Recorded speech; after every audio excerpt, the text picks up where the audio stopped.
আজকে বিজয়া দশমী, আজকে ভাসিয়ে দিতে হবে। এ কয়েকদিন মনে হয় আমি আমার বাচ্চার মতো করে 9 দিন দুবেলা জল দিয়ে দিয়ে এটাকে রেখেছিলাম। খুব মায়া লাগছে, এত সুন্দর ক্ষেতি বাড়িটাকে আমি আজকে ভাসিয়ে দিতে হবে।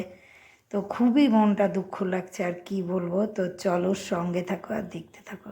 ঘট বিসর্জন হয়ে গেছে, এখন যাচ্ছি নদীতে সব কিছু ভাসিয়ে দিতে। তো চলো নদীতে গিয়ে তোমাদের সঙ্গে দেখা হবে। মনটা খুব খারাপ লাগছে। আজকে কয়েকদিন পুজোটা করেছিলাম, আজকে মাকে বিদায় দিতেই হবে প্রকৃতির নিয়মে। তাই মাকে প্রকৃতির নিয়মে যেরকম করে বিদায় দিতে হয় সেভাবে বিদায় দিয়ে আসি। এসে গেছি কালীঘাটের নদীতে বিসর্জন দিতে। বৃষ্টি পড়ছে, ঠাকুরের বিসর্জন ঠিক মতো দিয়ে যায়। বাপরে বাপ, যা পিছলা দেখা যাচ্ছে, ঠিক মতো যেতে পারবো কি না। আমি চটিটা খুলি। হ্যাঁ, নামতেই ভয় লাগতেছে আমার। না বলো তো, চটিটা পিছলা ব্যাপারটা। তুমি ভাসিয়ে দাও না বাবার, এখানে প্রচন্ড পিছলা। ধরো, খুব পিছলা গো, তুমি ভাসিয়ে দাও। পিছাবো না, আস্তে করে এক এক করে হাঁড়িটাকে ভাসাও। ব্যাস ব্যাস ব্যাস, এখান থেকেই ভাসাও না।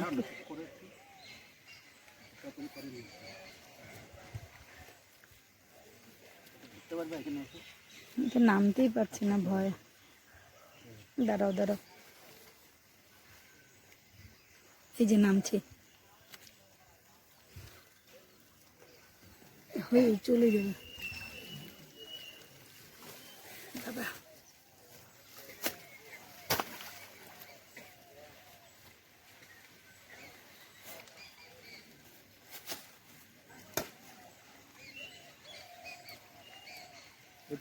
হ্যাঁ হ্যাঁ, এটা ইয়ে ফেটে গেছে না ঠাকুরের ওটা।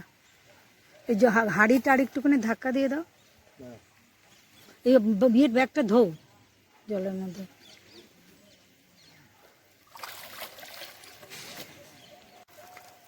ঠাকুর বিসর্জন হয়ে গেল, চলে গেল। তো চলো নদীটা দেখাই। যা আস্তে আস্তে ওঠো বাবা, একদম ঘোরা নৌকা। উঠে কি পিছলা রে ভাই, জলে টুকটুক করছে নদীটা। ভাসান দেওয়া হয়ে গেছে, এখন বাড়ি যাওয়ার পালা। ভালোভাবে ভাসানটা হয়ে গেছে। এখন আমাদের টোটো দাদা চা খাচ্ছে, চা খেয়ে নিক, তারপরে আবার বাড়ি চলে যাব। তারপরে আবার ফিরে আসবো স্বাভাবিক লাইভে। তো বন্ধুরা, আজকের মতো ভিডিওটা এখানেই শেষ করছি। তোমরা সকলে খুব ভালো থেকো, টাটা।